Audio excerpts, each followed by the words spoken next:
Hi friends, Medaram జాతర వస్తుంది కదా. అందరికీ ఆ సమ్మక్క సారలమ్మ తల్లుల ఆశీర్వాదం పొందాలని మా హర్షిని ఫ్యామిలీ నుండి మనస్ఫూర్తిగా కోరుకుంటున్నాం.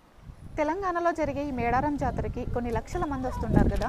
ఈ సమయంలో చాలా మంది తప్పిపోతుంటారు కదా. అందులో ముఖ్యంగా చిన్నపిల్లలు ఉంటారు. అలా తప్పిపోయిన చిన్నపిల్లల కోసం అయితే మన పోలీస్ వాళ్ళు క్యూఆర్ కోడ్తో కూడిన ఒక బ్యాండ్ అయితే ఇస్తున్నారు. ఒకవేళ పిల్లలు తప్పిపోయినా కూడా ఆ కోడ్ని స్కాన్ చేసినట్లయితే మన డీటెయిల్స్ ఈజీగా తెలిసిపోతాయి. ఈ బ్యాండ్స్ అయితే మేడారం బస్ స్టాండ్, ఉప్పల్, కరీంనగర్, హన్మకొండ ఇలా కొన్ని ప్రాంతాల్లో అయితే ఇస్తున్నారంట. ఆ ప్రాంతాల్లో చుట్టుపక్కల ఉన్న వాళ్ళు ఎవరైనా కావాలి అంటే తీసుకోండి. ఇంకా లేదు మేము తీసుకోలేము అనుకున్న వాళ్ళైతే ఎందుకైనా మంచిది మీ పిల్లల హ్యాండ్ పైన అయితే మీ ఫోన్ నెంబర్ రాయండి. అలాగే ఆ తల్లుల గద్దెల దగ్గర కూడా చాలా జాగ్రత్తగా ఉండాలి. ఎందుకంటే మన బంగారం ఆ తల్లులకి సమర్పించాలనే తొందరలో విసిరేస్తూ ఉంటాను కదా. అందుకోసం చిన్న పిల్లల్ని కానీ పెద్దవాళ్ళని కానీ దూరం నుండి దర్శనం చేపిస్తే మంచిది. విసిరే వాళ్ళు కూడా కొంచెం చూసుకొని విసిరండి.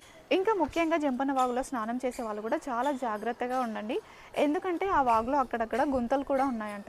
ఈ వీడియోని మేడారం జాతరకి వెళ్ళే వాళ్ళు ఎవరైనా ఉంటే షేర్ చేయండి. అలాగే వెళ్ళొచ్చిన వాళ్ళు ఎవరైనా ఉంటే జై సమ్మక్క సారక్క అని కామెంట్ చేయండి.